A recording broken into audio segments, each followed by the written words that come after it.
Hello everyone, welcome to another episode of Speak Life series, and the title for today's episode is Are We Enough?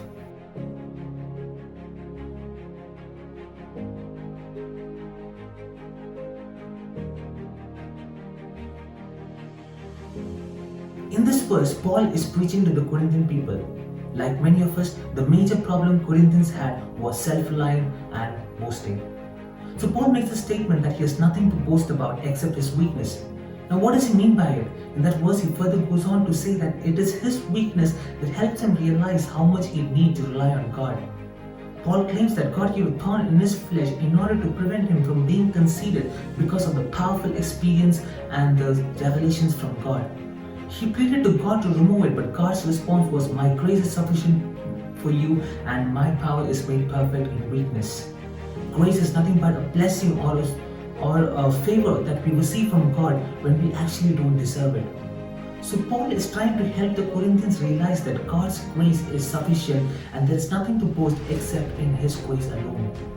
We as humans, there are times when pride and self-reliant nature creeps into us, where we think that I can do all things relying on my own understanding, relying on my own capability, relying on my own strength, thereby forgetting God and the source of all the blessings and the privileges that we enjoy. If we fall into that bracket, it's high time that we realize that we have nothing to boast about except in His grace alone.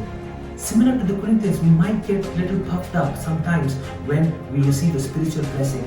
Say we are a strong prayer warrior, for instance. There might be times when we get prideful about that gift. And James 1:17 says we often tend to forget the source of that gift.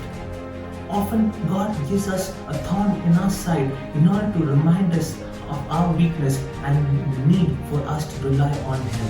In our own lives, let us try to find the areas where we rely on our own understanding, where we rely on our own strength and our own abilities, and let us move away from it and let us depend on God alone, because His grace is sufficient for us and His grace is immeasurable.